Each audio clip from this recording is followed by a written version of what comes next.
Hey y'all, so let's chat. Before we get into today's chat, I want to take a second to shout out the clothing line that laced me with this cute little tee. Okay, it is called Black and Educated. Um, my homegirl from U of I, Nicole Wall, this is her project. This is her clothing line, and what they want to do is they really want to highlight just defying stereotypes within the black community of what we can and can't do and how educated that we are nowadays. And so, yeah, a portion of the proceeds of her clothing brand goes to her scholarship foundation that helps fund CPS higher education pretty much. So I'm going to make sure that I put the link to her website in the description of this video. Whatever your profession is, baby, she could put it on here. Don't doubt that. I'm pretty sure. All right. So nurses, doctors, whatever it is that you do, your hustle, please go support a really good brand. Whatever color you want, she got you. All right. And I can't wait to wear this out. Shoot, y'all know me. I'm a little hoochie. I might crop it. I'm probably cut mine. Be out here like giving you all of that. All right. So let me go ahead and switch gears, because what we get ready to talk about is pretty serious and it's been weighing heavy on my heart all week. So I want to take a moment to just center myself, put my therapist cap on. But I wanted to introduce you all to her line first and foremost, because she is amazing and she's doing great work and she's about to be a black doctor herself. So without further ado, let's go ahead and get into this chat. So as you guys can tell from the title of this video, today we're going to be talking about something that's pretty heavy, but very, very necessary. The other video that I did that highlighted specifically black men in depression, and I used the clip from Black Ink Crew Chicago because it was in regards to one of the cast members was unfortunately removed from YouTube. Because somebody from Viacom reported it because I was using one of their clips, and it was copyrighted. So, I guess it's all a learning experience. That was one of my most viewed videos, so I definitely felt like it was important for me to take the time to readdress depression so that it's fresh on my page, not getting removed. So anybody who wants to learn about it, who just needs to get further educated on it, can have some sort of a resource. And so so the reason I chose to do this video now is because last week I came to find out that a very good Instagram friend of mine passed away. And at first I didn't know how he passed, and after talking with some people that were pretty close to him, I ended up finding out that he committed suicide. And I think that's something we don't hear about very often in the black community. And I think that it's important for me to not only spend time talking about depression, but also spend time talking about suicide. I was just extremely devastated to hear this, and I just first and foremost want to extend my condolences to anybody that watches this video that knows him, that tells anybody that knows him about this video, because I can't imagine how hurt people are. Like I used to see Gerald around, I would see him out, and the same things that everybody else has been saying online all week. The fact that like he had this infectious smile, he was so humorous, and he just had a really beautiful soul, and it crushed me to hear that that happened to him. And so I know that a lot of my Instagram family are grieving his loss. And I just felt like this is a good time for me to not only educate you all, but for me to talk to you guys about how to process your feelings when it comes to grieving the loss of somebody due to suicide. So we're going to touch on a couple different things. I'm going to first start off with depression, and I want to use this video to not only talk about depression, but a very specific type of depression, high functioning depression. and the influences as far as like how sometimes we miss it in the Black community, and how we don't always provide a space for people to talk about things that they're suffering with when it comes to their mental health. So I want to start by pretty much just specifying that depression is different from sadness. Like, sadness is a symptom of depression. And how depression manifests itself is the fact that it is a combination of symptoms that occurs for an extended period of time. Not just something you feel a day or a couple days, but again, like a persistent period and a consistent period of time in which you're experiencing these symptoms. So like I said, general sadness is a common symptom.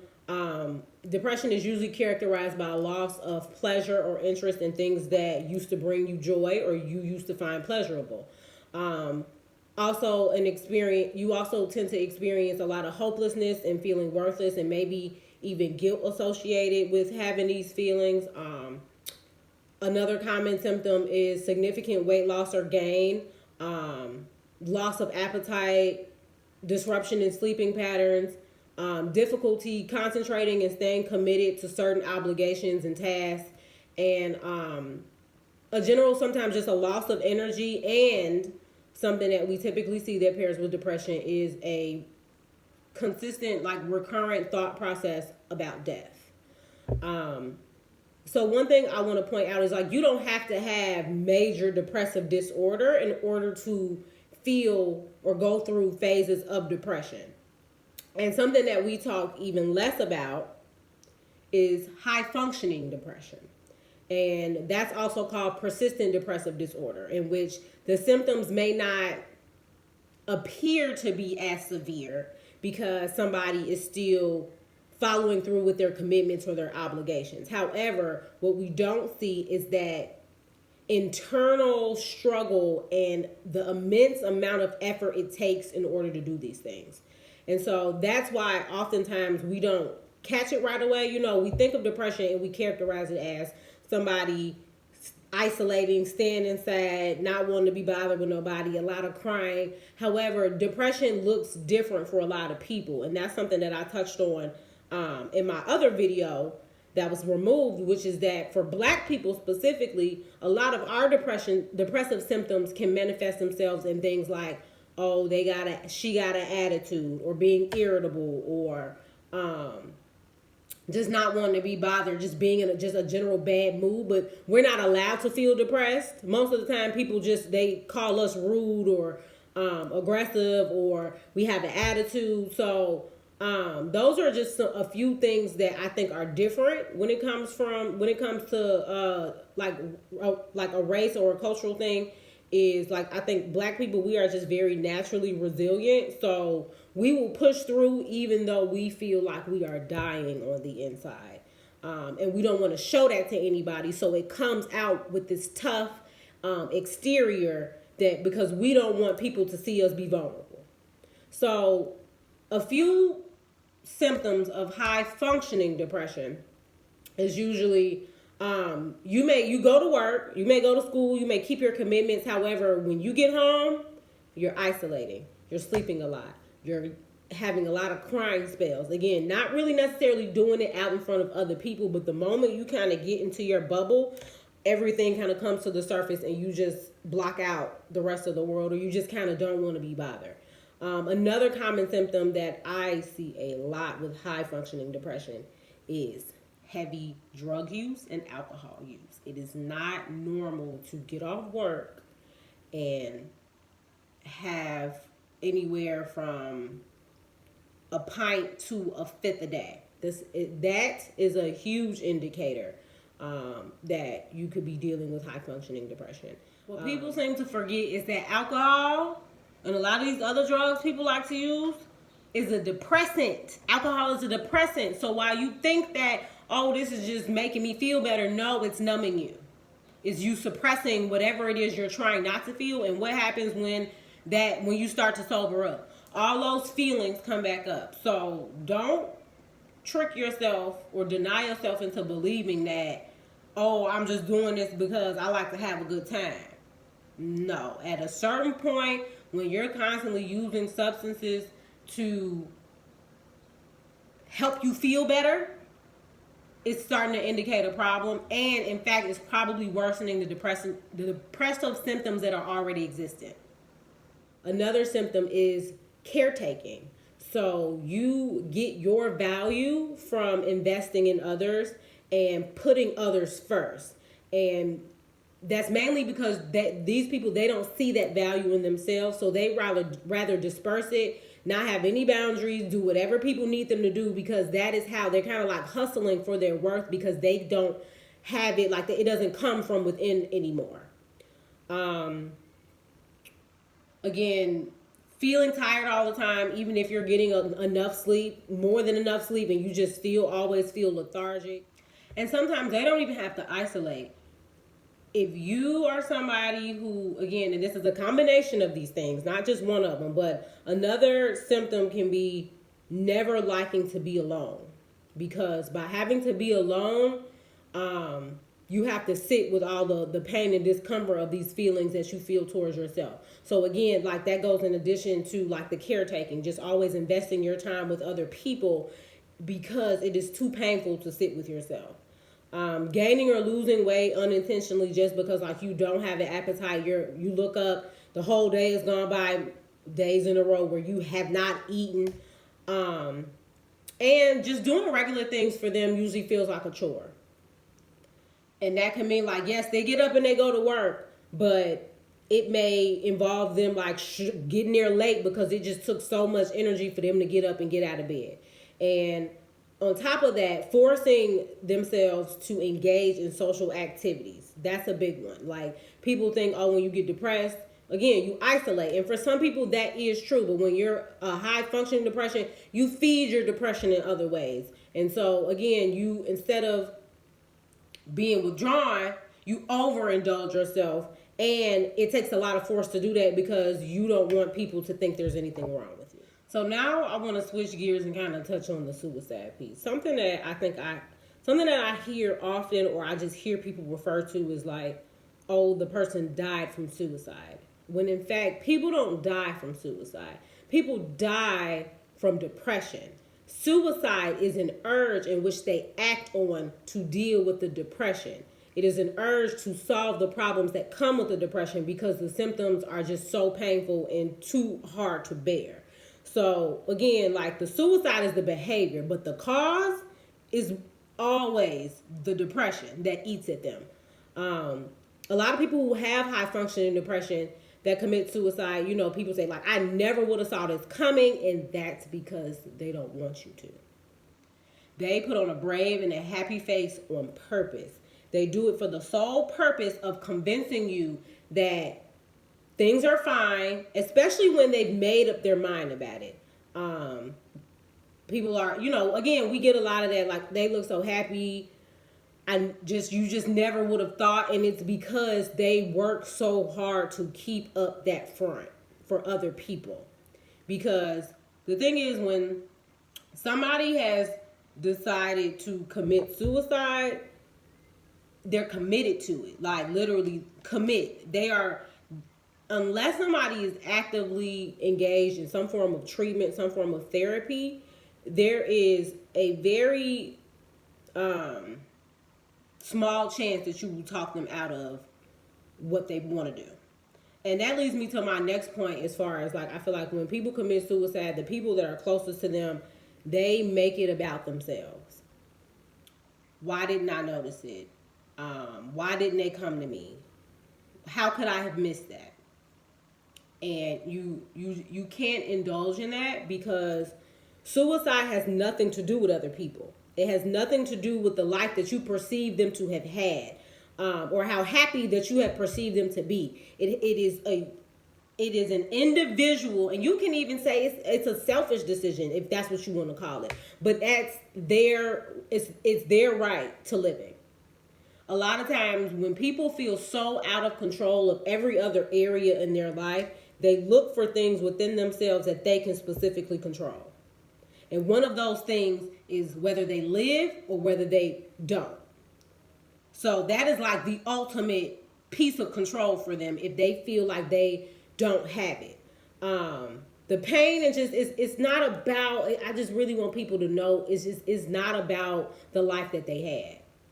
It's no reflection on the people around them. It's no reflection on the things that they accomplished. It has nothing to do with that. It simply just comes down to the fact that the pain and the agony of living becomes stronger than the will to live.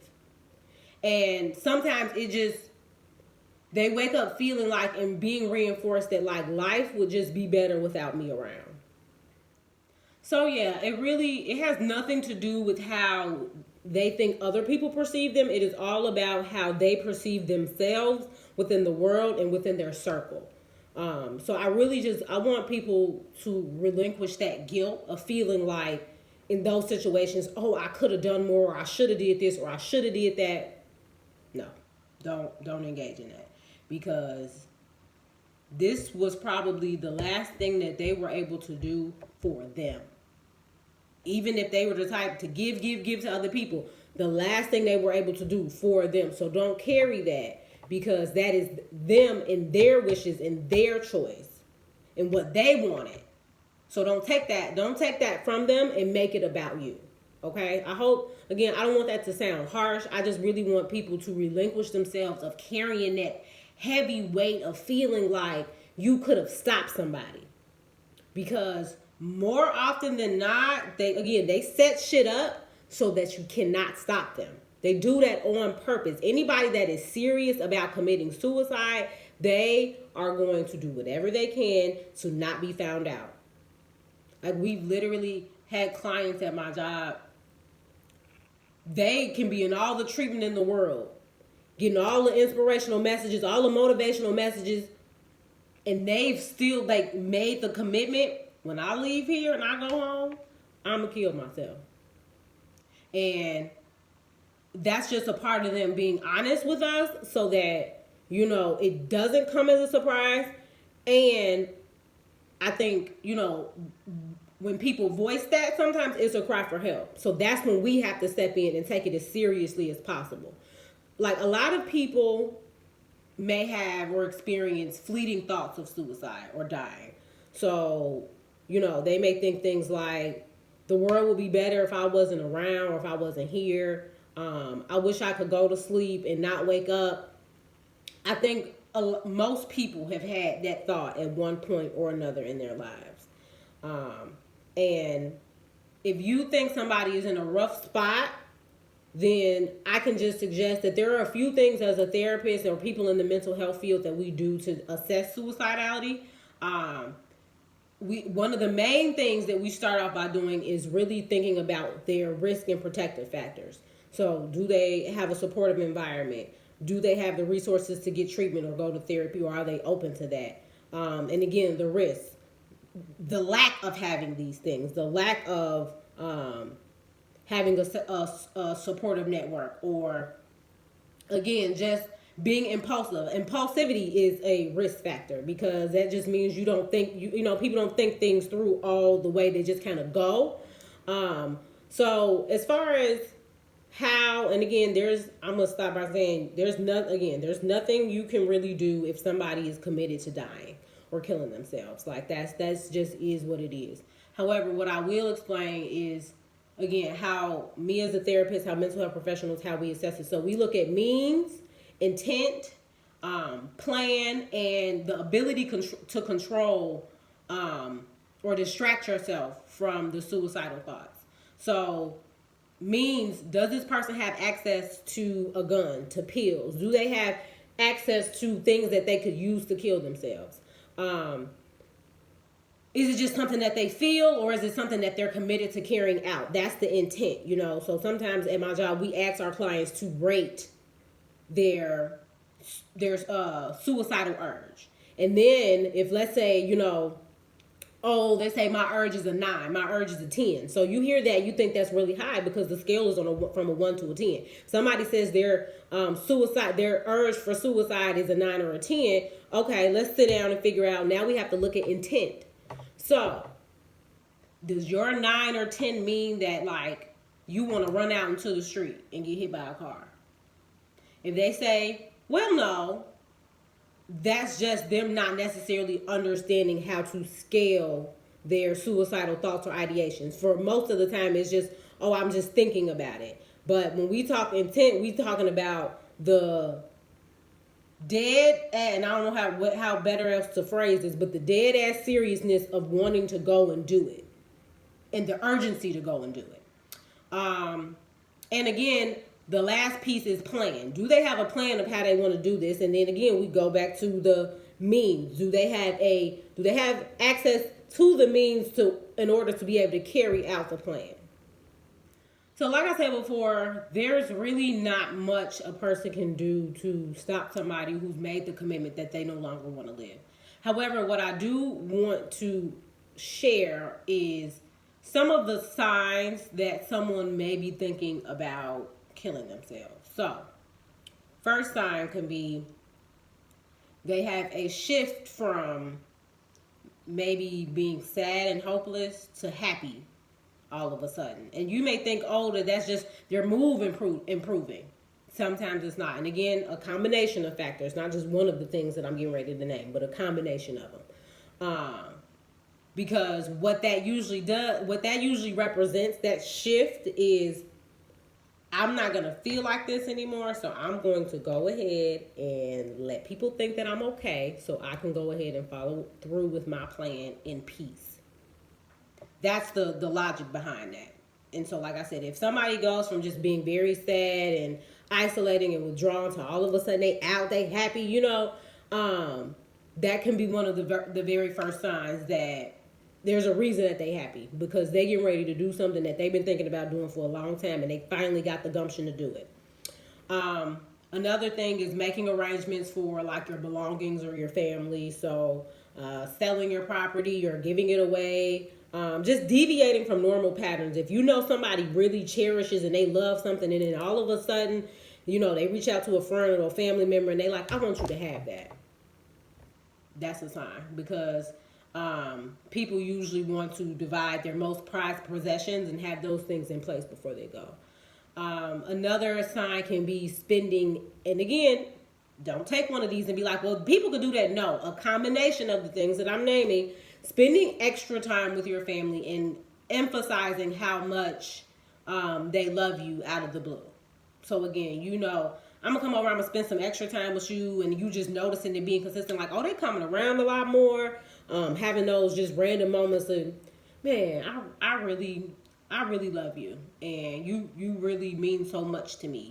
Just having those deep talks out of the blue as far as like how much they care about you, that could be a sign. Spending extra money. So sometimes they will invest in like a last hurrah. So for us, we may look at it and be like, why are they impulsively spending like that? You know what I mean? What came out of you? Did you come into some extra money? But for them, it's like I said, a lot of them call it like the last hurrah. Like, I'm gonna go ahead and treat myself to X, Y, and Z because I'm not gonna be around to enjoy these things anymore.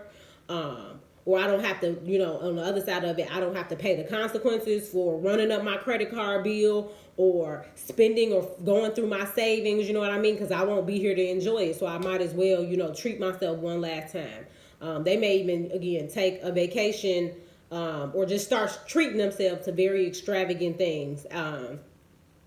Another sign can be the sudden urge to make amends with people that they feel like they wronged. So people that they haven't talked to in a long time, that they fell out with. People like to die with a good conscience. So that's something that they may engage in, just wanting to make peace with people before they go. A common misconception is that, like, oh, if somebody's thinking about suicide or they're really depressed to the point of suicide, that they shift away from their loved ones when they want to die. But actually, they shift closer to them because they really want to bask in those last moments that they have with them. So again, like that increased desire to spend time with family or be around them and just immerse yourself in them and not want to leave them, it's again because they know that you won't have that with them anymore or any longer. Like I said, you can have all of these individually and be just fine, but when you have a combination of these things, then it may be something that you want to pay attention to. So I want to shift gears, and I just really want to emphasize the fact that a major issue with depression and suicide in the black community is the stigmatization around it. We don't make things like having depression or experiencing suicidal thoughts speakable. We are from a culture where you don't talk about certain things, and so by not talking about them, you repress them, you hold them in, you internalize them, and you keep them to yourself, and they suffocate you to the point where you can't breathe because you have this heavy desire to not be on this earth anymore, sitting on your chest all the time and nobody to communicate it with. I really feel like the black community, parents, like, we have to do a better job. Friends, all of that, we have to do a better job of being non-judgmental when people come to us, telling us their feelings and things that they're struggling with that maybe we just don't have the depth to understand. But what we need to stop doing is we need to stop invalidating it. A big issue that I continuously see is, again, the invalidation. Oh, you just need to go to church. So many black clients that I've interacted with, their parents have told them, oh, what you got to be depressed about? You know what I mean? So I really want us as like millennials, we got to stop perpetuating that. We really do. Because that invalidation tells people that you don't care. You don't care that I'm here. You wouldn't care if I wasn't here. Because you don't care about what I have to say and what my feelings are about myself, about you, or about the world. So they get to a place where they're like, well, why bother? Why bother telling or reaching out to people if they just gonna crack a joke about the shit, if they just gonna downplay it and say, oh, you'll be good. I want y'all to get out of the habit when somebody tells you something that you're uncomfortable with, because people have a hard time sitting with other people's heavy emotions. So you need to get out of the habit of pacifying them with statements like, oh, you'll be okay. You'll get through it. Like, I understand that that's the first thing you think to go through, but sometimes just sitting there with somebody and telling them that you feel sad for them, or you hope that, they get help or find something that helps them feel lighter, is enough. It's okay that you don't always know what to say. But what I really want us to stop doing is just stop throwing out these phrases, because what you don't realize is it makes people feel like you're not taking them seriously. And even though I know that that's not your intent, you know what I mean? You just don't know what else to say. But I want people to stop invalidating others' emotions just because you don't have the depth of understanding them. And be okay with that. Just be present with them and let them know that I'm here to support you, or ask them how would they like to be supported. What can I do to help you in this moment? What can I do to support you in this moment? And if they say, I don't know, okay, well then I'm just going to sit with you. I'm just going to check up on you. You know what I mean? And not before I even go there, because I'm getting ready to get on that, let's check up on you shit, okay? Because get out of saying, oh, that's fucked up. That's crazy. Like, y'all don't know how far back y'all set people from feeling heard when y'all say shit like that. And again, I understand sometimes you don't know what to say, and you can just say that. Like, I'm sorry that you're going through this. I'm sorry that happened to you. I'm hurting that you're hurt. You know what I mean? Allow yourself to be vulnerable with them, especially if they're being vulnerable with you. It takes a lot. Again, especially in the black community, we got these hard shells on because we don't want nobody to see or perceive us as being soft. So when somebody is actually, again, vulnerable and honest with you, take that seriously. And that don't mean that you have to, again, like me, I'm a therapist and I still struggle with sitting with other people's pain sometimes. But I've realized that sometimes me just being there in that moment with them, giving them the space to feel heard and to vent and to say whatever it is that they need to say is enough. Than for me to try to pacify them or shut them up with oh man, it's gonna be good. You'll be all right. Like, we got to get out of the habit of doing that. So where I was getting ready to go with that last statement is I just really feel like when a person commits suicide that a lot of people know, and again, that could be in your social circle, that can be celebrities, People get online and on social media and they want to perpetuate this whole check on your strong friends. You never know what somebody's dealing with. Check on your people. And I think that this can be disingenuous because it's being motivated by something, a precipitating factor prompting it to happen versus your own innate desire to do so. I think the whole narrative of the strong friend, versus whoever else, everybody probably thinks they're the strong friend. So to keep, projecting that, I think what it comes down to is everyone needs to check on everyone. Doesn't matter if you perceive yourself as the friend who always got the problems that's running to the same person to vent, or you're the person that people come to vent.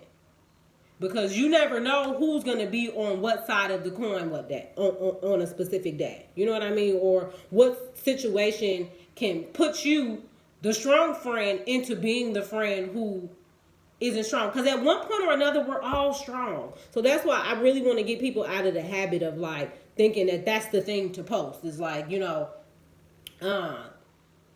we need to get in a better habit of just checking on people in general. Everyone needs to look out for everyone.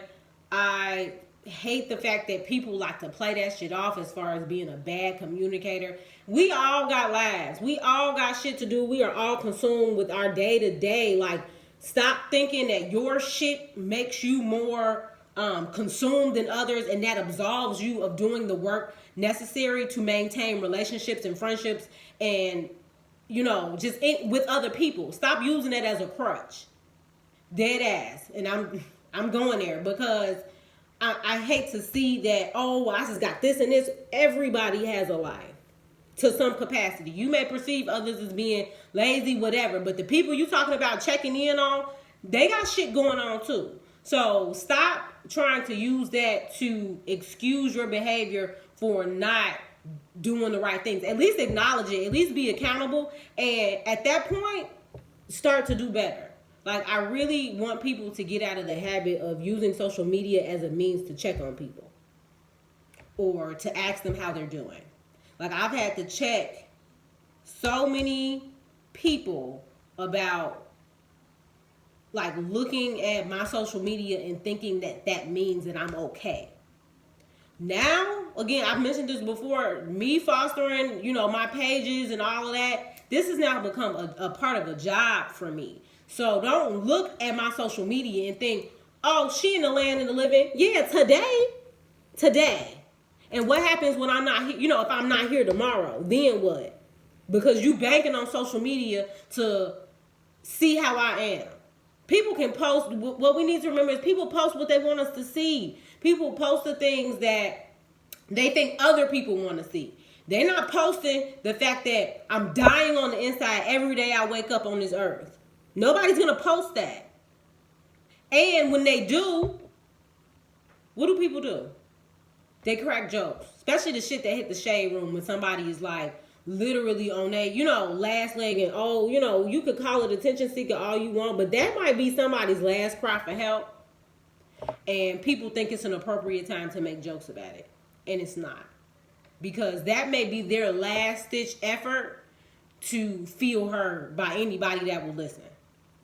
So I really want people to just think twice before they make a very insensitive or inappropriate or just, again, unnecessary. That is the thing that I want to keep going on my page about the social media shit. Is it necessary? Because if it's not, then keep it to yourself. Everything you don't need to crack a joke about. Black people, we got that bad. And I think that's just because we are so uncomfortable with sitting with other people's pain. So we want to crack a joke to lighten the load. But no, sometimes we need to learn to sit with that shit. Sit with our own shit and sit with other people's shit just to show them that we are there. So if you don't do anything else, stop depending on social media to tell you how somebody is doing. And again, I'm not saying this like I'm holier than thou. I got some people I need to check up on that I don't check up on often enough.